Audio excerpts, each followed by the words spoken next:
Welcome to today's episode of Wellness Wednesday. I'm Dr. Katherine Brown, your host. I am absolutely excited to introduce you to none other than community guru Jenean Davis. Welcome to Wellness Wednesday. Hi, Dr. Brown. Thank you for having me. I love community guru. Community guru. Well, you know, you do so many different things and wear so many hats, and we've known each other for a long time. Yes. So, you know, on today's show, I want you to tell people about the work that you are doing, because you're doing some pretty groundbreaking things over at Scary Bennett. So I know your bio, but we have viewers around the world. Tell them a little bit about the work that you're doing. Sure. So I am Director of Sales, Marketing, and Development at Scary Bennett Center. Have been here for 3 months. So it's been a great ride, a great opportunity. Yes. So it's been really, really good. Came on coming from actually doing consulting work and having my own business of doing fund development consulting as well as event management too. So it's really been neat to be in this space again, even in the midst of COVID, kind of coming back into an office setting, because while everybody else is still working from home, I'm actually here in the office. I'm here in the office now, and so that has been interesting. But I enjoy working with teams and building teams and creating opportunities for people as well. So we have been very much COVID conscious here at Scary Bennett Center. And we are open even more for business now that a lot of the COVID protocols have lifted. Absolutely. Now, for those people who might not be familiar with Scary Bennett, I'm going to give you a double question. First, tell us about Scary Bennett and the rich history. And I want you to also tell people how they can find information about Scary Bennett, because there's a lot of things happening there that I think our viewers would love to hear about. Sure. So Scary Bennett Center actually comes from Scary College. So Scary Bennett as a center was established in 1988 as a conference and retreat center by the Women's Division of United Methodist Church, also known as United Methodist Women. But the actual college was started in 1892 as Scary Bible and Training School in Kansas City, Missouri. And then it moved to Nashville in 1924 as Scary College for Christian Women. And so Scary College has had a long history of training Scary College for Christian Workers. I apologize. It has a long history of training Christian workers, and until it closed in 1988. This year is a very special year for us because 70 years ago, before integration laws were in place, Scary College was integrated by 2 African-American women. One is Ms. Dolores Johnson Reicher, and the second was Miss Leela Robinson Dabbs. Of the 2 women, Miss Dolores is still living, and she is 92, will be 92 years old in June. And we had a special ribbon cutting here on campus and a dedication of one of our houses in their honor. So it was a beautiful time and a great opportunity for that little piece of history to be shared with the community. They, as Ms. Dolores said, were the best kept secrets at Scary College, and they indeed were. In addition to Ms. Dolores integrating Scary College, she also integrated Peabody, that is now owned by Vanderbilt, because while she was here, she had to take a class at Peabody. And so that was before any other African-American students were actually in school and enrolled at Peabody. She took a class over at Peabody while she was a student here at Scary College. So that is the history, part of the history and the work that Scary Bennett Center as Scary College formerly have done. And so the tenets of Scary Bennett Center are women's empowerment, transformative education, racial justice, as well as spiritual formation. And so all of those things we do here on our campus.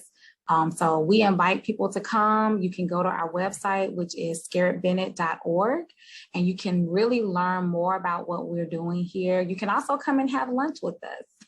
So one thing the community doesn't know, and I actually just came from our dining hall, but we have a dining hall, a full functioning dining hall on campus with a restaurant license, and the food is amazing. So on Wednesday through Friday from 11:30 to 12:30, we have community lunch.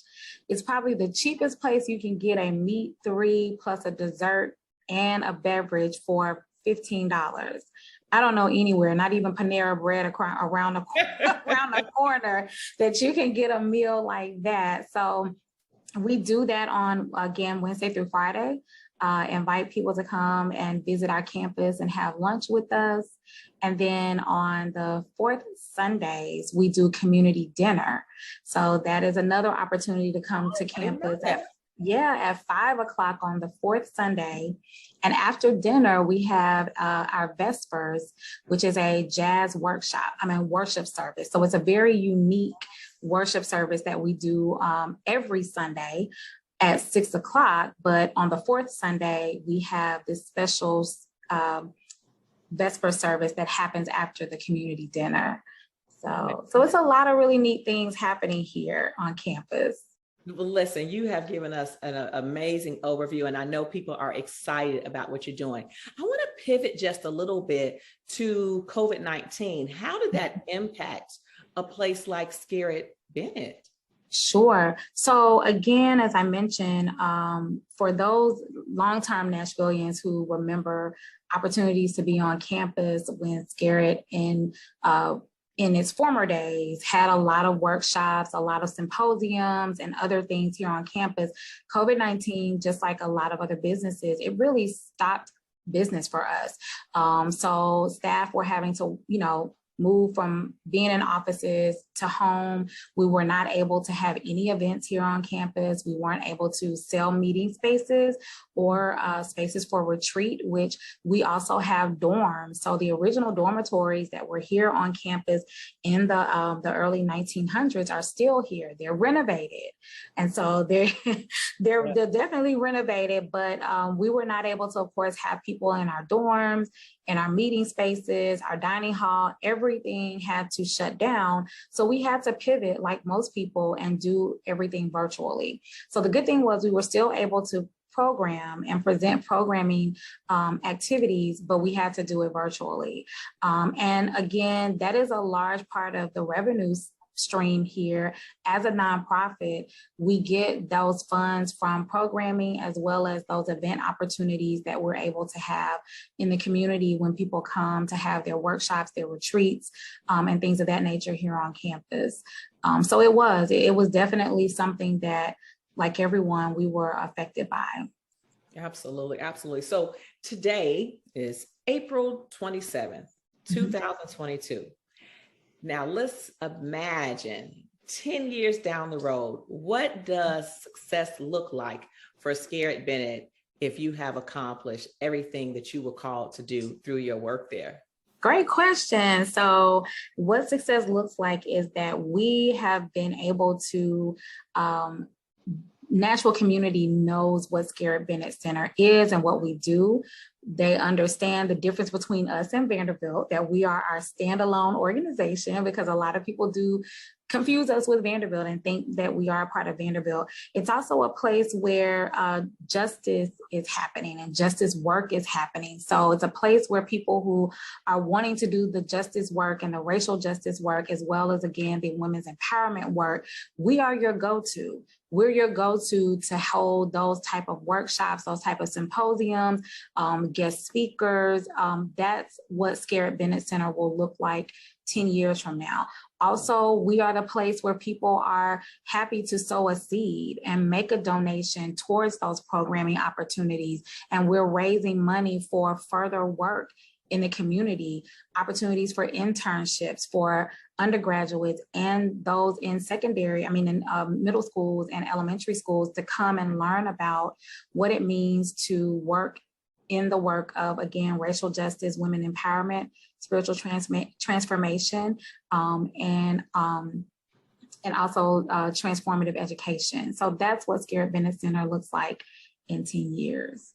Absolutely. You know, as you were talking, the one word that came to my mind was resilience, because when you think about the history of where Scary Bennett started, and then to have to pivot and demonstrate resilience through the pandemic. And now, as the sun is shining bright and things are going back to some level of the new norm that we're in, resilience. And so I am so excited to have learned about all that you're doing. Now you have to come back again because you got so many different hats, right? This is just one of the hats that you wear. And so we got to have you back to talk about some of the other hats. And thank you for what you're doing. You're not only preserving the history, but the legacy and the work and the way that you share that information. So I'll give one final question for you today, and that's open-ended. Is there anything else that you would like to share as it relates to, Scary Bennett, or just a message that you want to share to people that are watching who are still navigating COVID-19 and they just may need some words of inspiration on the importance of staying healthy? Yeah, so I would say for that, thank you for that question. As far as the staying healthy and sustaining through COVID-19, definitely I'm a advocate and a proponent of getting your vaccinations. So being vaccinated as well as being boosted, I'm definitely an advocate for that because I think that that is the best way for us to stay healthy. As the world is opening back up, and even here on our campus, we strongly encourage for our staff to be vaccinated because we're constantly interacting with people. We want you to come, but we also want to be safe ourselves. We can't do anybody any good if we're not healthy. And so it's a very, very big piece of who we are is maintaining not only spiritual health, but also physical health and mental health. So I encourage people to get vaccinated. I encourage you to just be healthy. We have a beautiful labyrinth here on campus. So I have actually enjoyed walking our labyrinth. And so that is one way that I help myself to stay healthy in the midst of all of this, as well as getting out and getting fresh air and walking. So I invite you to come to our campus. We have everything you need here. Just about everything you need here to keep you both mentally, spiritually, and physically healthy. So come and see us. Thank you so much, Jenean Davis, for being on Wellness Wednesday. And for our viewers around the world, be sure to like, share, comment, and repost this message. Now, join us back next week. You won't want to miss an episode. Until then, stay healthy, wear your mask, and remember, wellness matters. I'm Dr. Katherine Y. Brown, your host. Have a great day. Bye.